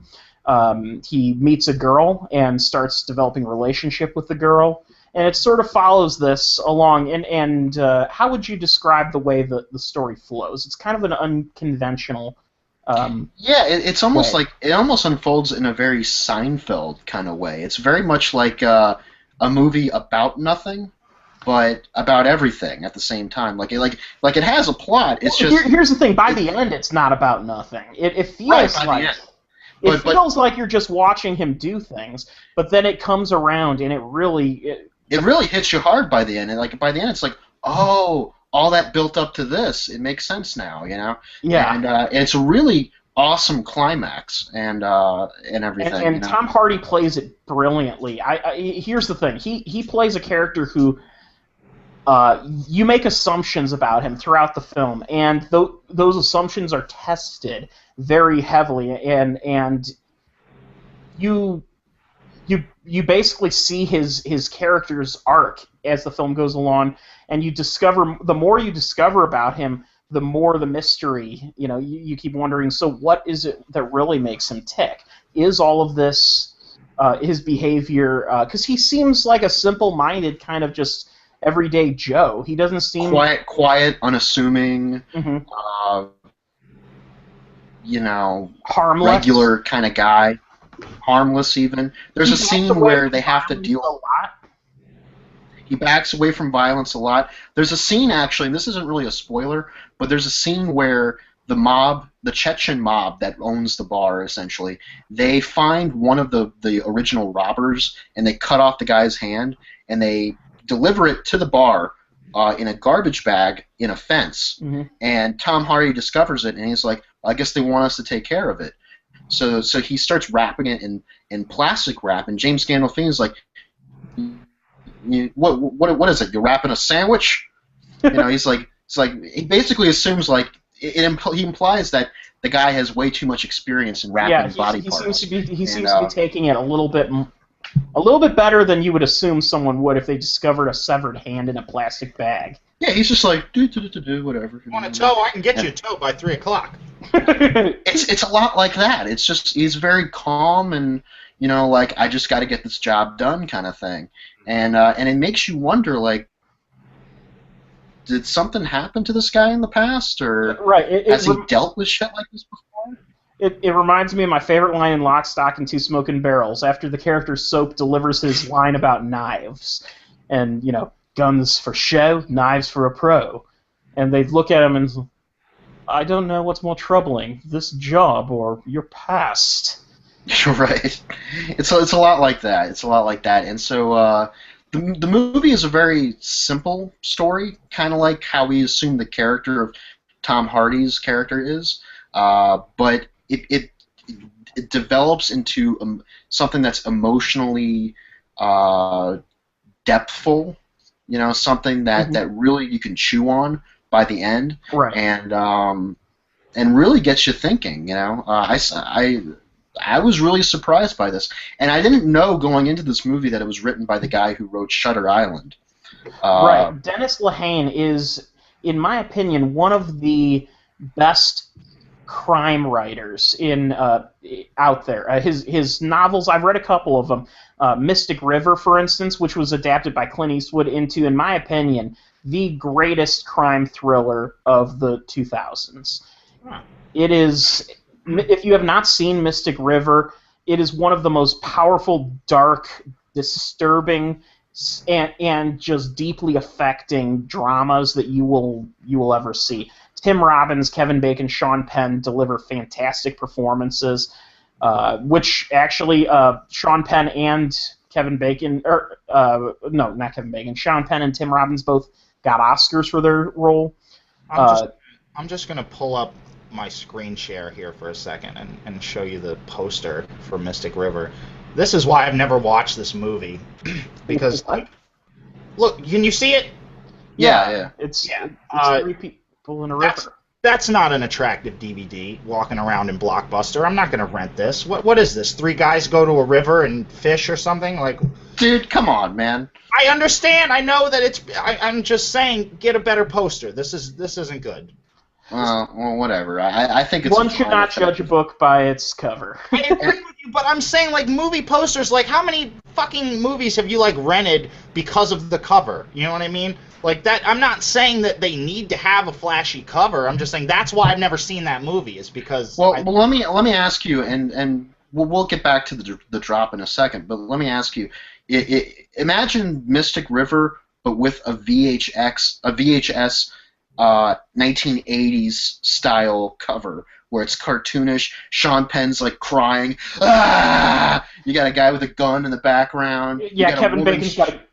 I would rent that at the screen. You got a woman showing her breasts. I would have rented that from the Blockbuster. Mystic River. Marcia Gay Harden showing her boobage. But you know what though? I always this will become a recurring thing on the podcast. Me confusing one movie with another. I always confuse this with Mystic Pizza. So every time I hear Mystic River, I'm like Julia Roberts and whatever. I don't fucking care. Mystic River was the first of what I like to call sort of a string of Boston crime thrillers that the 2000s had quite a few of. Departed. The Departed would come later, and then also based on Dennis Lehane's book, Gone Baby Gone. Sure. Then Ben Affleck had his film The Town, which could have easily have come from Dennis Lehane, though it wasn't. And of course, Shutter Island's different, but it still takes place in Boston, so and it is sort of a crime thriller, a little bit more ethereal. Sort of, more ethereal and psychological, yeah. The Departed has a weak DVD cover and poster. I would agree with that. So, I would argue most movies that come out on DVD nowadays have pretty bad covers. Mm-hmm. Yes. We're in the Photoshop age of movie covers now. And it's really bad. The cheap Photoshop cover, not something good. You know, like for example, the Super cover. This is okay. Yeah, it's okay. Yeah, it's okay. However, have you seen Have you seen the hand-drawn Struzan-style super poster? Yeah, I saw that one. That one's... The DVD covers that I like best are from Wes Anderson. Yeah, the art on them. I like them. You mean the Criterion? Yes, the Criterion Collection. Criterion ones. They all fit the same style, and I think they set the mood perfectly for a Wes Anderson film, and show you and give you an idea exactly what to expect. I think Wes Anderson needs to do something outside of his little would-be universe. Would-be. Yeah, because it's not like they tie together. It's not like the View Askewniverse where you're going to get overlapping characters and stuff. Although I would literally shit myself if I found out that Fantastic Mr. Fox was going on somewhere outside of Rushmore Academy. That would be amazing. Oh yeah, don't get me wrong. I would love. August Bunsen Bean are just outside?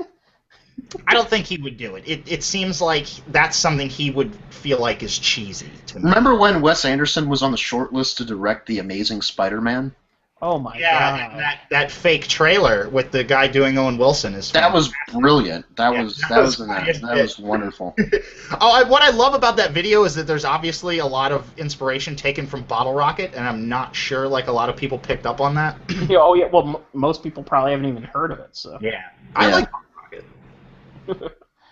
But yeah. So anyway, and Dennis Lehane also wrote a bunch of scripts for The Wire, so that's also something I need. So he's quite a good writer. He knows subtext really well. He knows thrills really well. He knows street lingo incredibly well. He knows street lingo really well.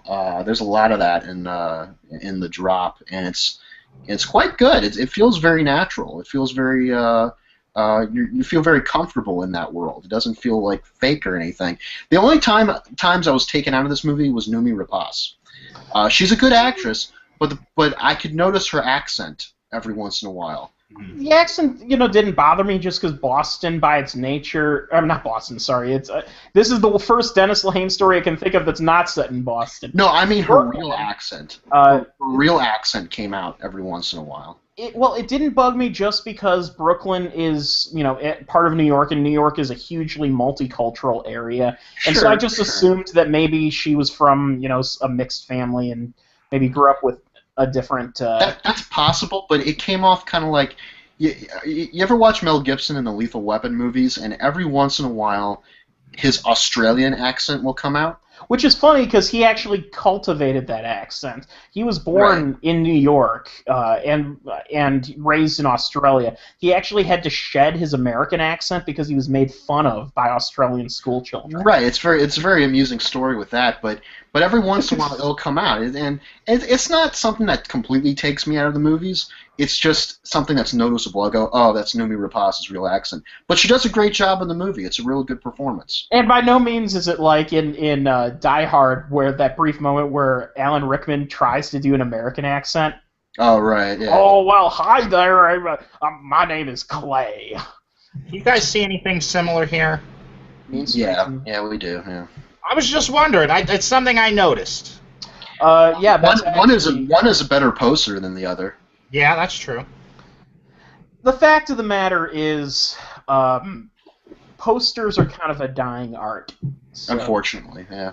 I'm honestly, the last poster I saw that, like, all I had to see was the poster, and I immediately wanted to go see the movie, was Aqua Teen Hunger Force: movie film for theaters. And they got the guy that did the cover art for Bat Out of Hell 3, and that was a genius move, just because, like you said, I used to have that poster. I might still have it somewhere, but I love that poster. It's just fucking great.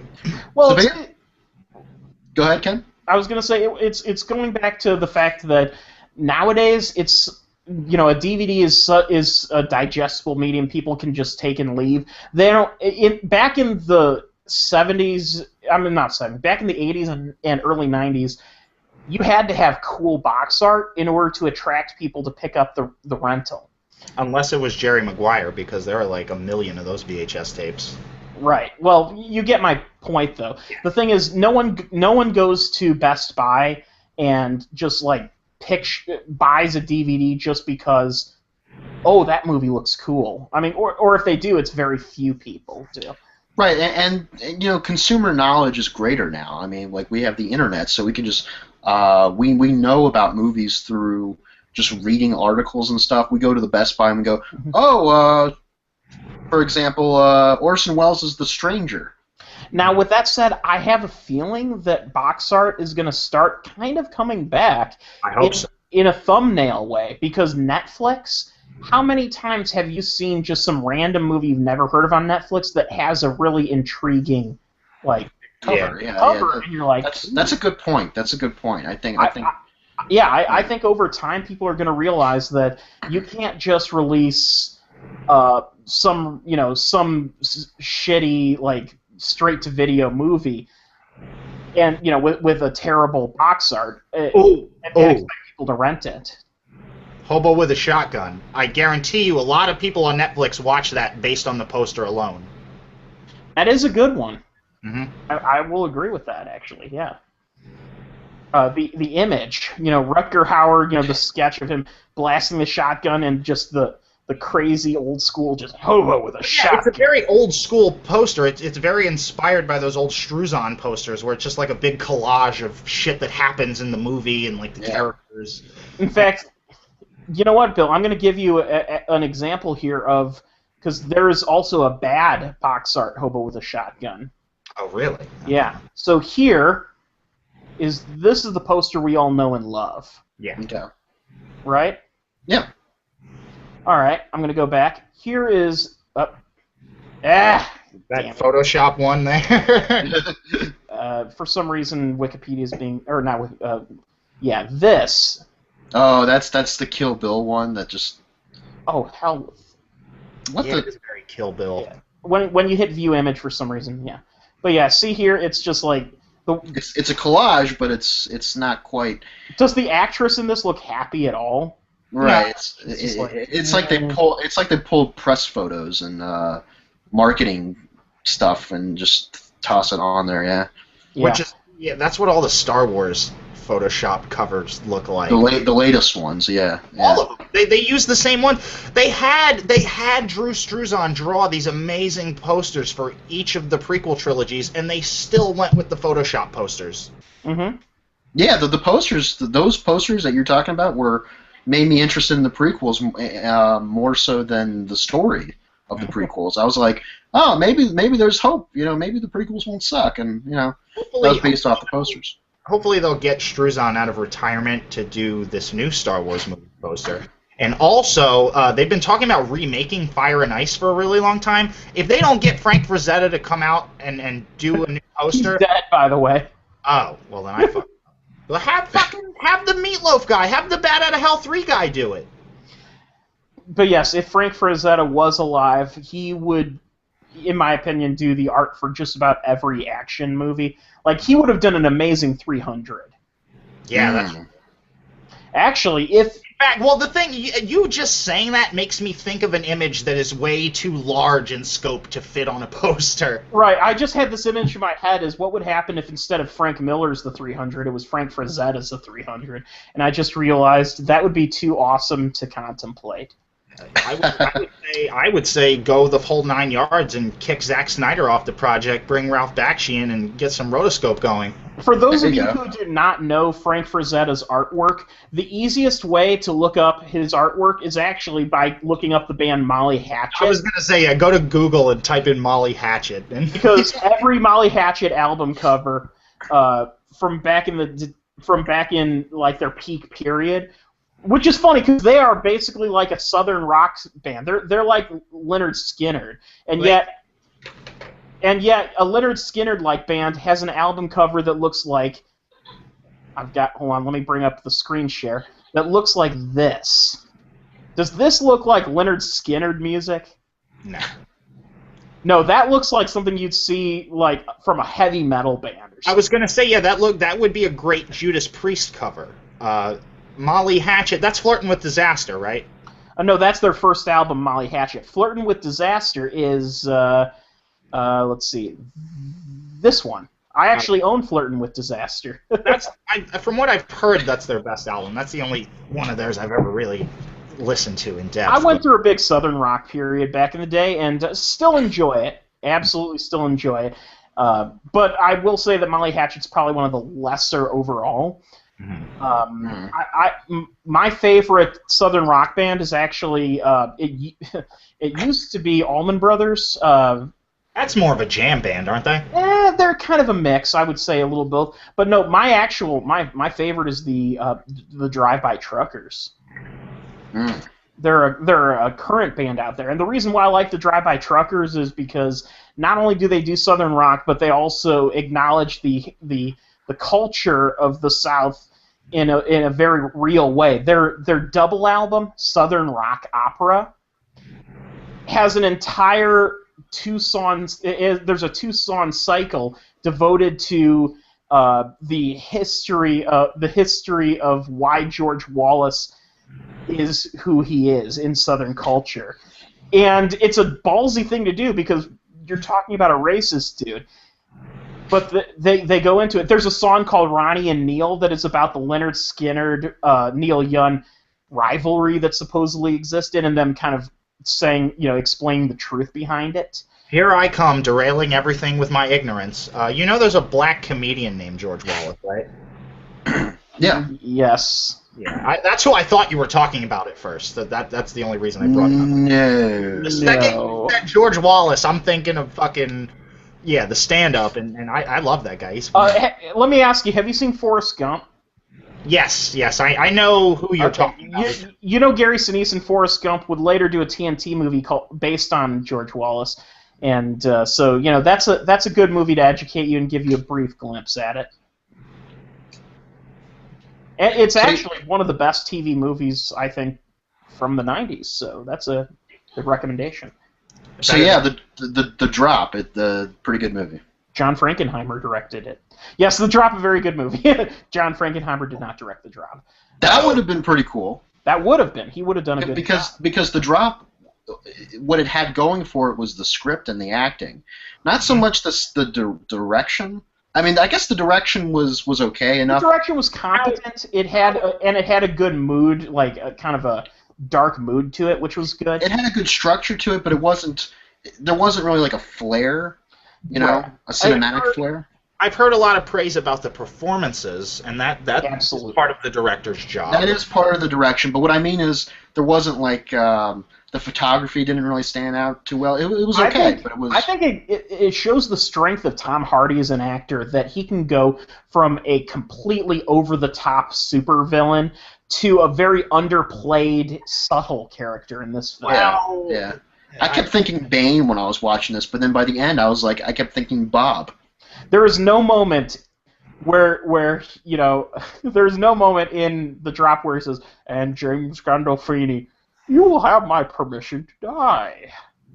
I remember when The Sopranos ended with that fade to black bullshit. Don't pull that again. Ed? Well, that's my review of the movie as well. You have to put the brand back. Wait a minute. You want me to take care of a dog I found in a trash can? Lawless was a bunch of shit. I didn't see Lawless. I can't. Except for Jessica Chastain getting naked. Shia LaBeouf. No, I can't. I'm not going to go off on Shia. Lawless was reasonably watchable, actually. Shia LaBeouf, more like Shia LaShit. Is The Drop a dystopian future, or is that it's a dystopian now. Yeah, it takes place in modern day. Okay, well then let me ask you this. How does it fare with the other dystopian indie that came out this year, The Rover? Oh, jeez. The Rover is a much more dynamically directed film. It's much more the work of a director with a visual flair. I think that's what I mean when I'm talking about direction that wasn't as pronounced. With that said, though, the story that The Rover has to tell, while it has a really great ending that ties it together, it doesn't do it as well, ultimately, as this. So I would say your choice between watching that movie, The Rover, or The Drop, if you have to choose between the two, and by the way, that actually might make an interesting double feature. Double feature, yeah. Yeah, I would say The Drop is the better film overall because it does have a more cohesive story. In my mind, I kind of compared The Drop to Killing Them Softly because they both sort of deal with the current economic state of the country. Although Killing Them Softly, in my opinion, is going to go down as the masterpiece that people forgot about. Because every time I've seen that movie since, I've found more to appreciate about it over and over again. It's not like The Counselor, where I saw it once and I thought it was like, wow, this is kind of underrated. Then I saw it a second time, like, yeah, maybe not. the problem is the mistakes, the problems of that movie became more pronounced. Killing Them Softly, I had some criticism about it initially, and then I saw it again, and it just impressed the fuck out of me. And I forgot about everything that... I think the difference between that and The Drop is the style, you know, and like one is much more upfront about what it's saying. The Drop, it's kind of in the background, the economic collapse and the recession and all that stuff. You can pull that from the story, but it's not technically all about that. It's really more like characters living in it. Yeah. You know? The Rover, I would actually say both of those films would make a good double feature. If you wanted to make it a triple feature, throw in The Road. Ooh, yeah. In fact, when you think about it, you could almost consider the film... It's almost like the events are kind of following each other. A reverse trilogy, because you have Rover first. Oh, no, sorry. You have The Drop first. Rover next. The Rover next, because people still are driving and stuff, and then the Road, which is like... It's dead collapsed. Almost, yeah. There's nothing left. That's pretty interesting. We should probably do that, or suggest it or something, yeah. So anyway, needless to say, I think we've gone pretty long here, and we haven't even talked about everything we set out to. So I'm going to go ahead and cut us off for the evening, because ultimately we still have lives of our own to lead, and we will reconvene next week with a wonderful, the Wonderful World of Disney discussion of Kevin Smith's Tusk, amongst other things. And also this weekend we'll be recording a new Kiss and Tell, which is our podcast that chronologically goes over the band Kiss. And there is also a... I needed to say, there's a possibility that we may be having an Oscars podcast on Sunday. Zach wanted to set that up. So keep your eyes peeled for updates on that. Check the Facebook and the Twitter page. We'll keep you up to date on all that stuff. All right. Alrighty. You stay classy, people. Internet. Internet people.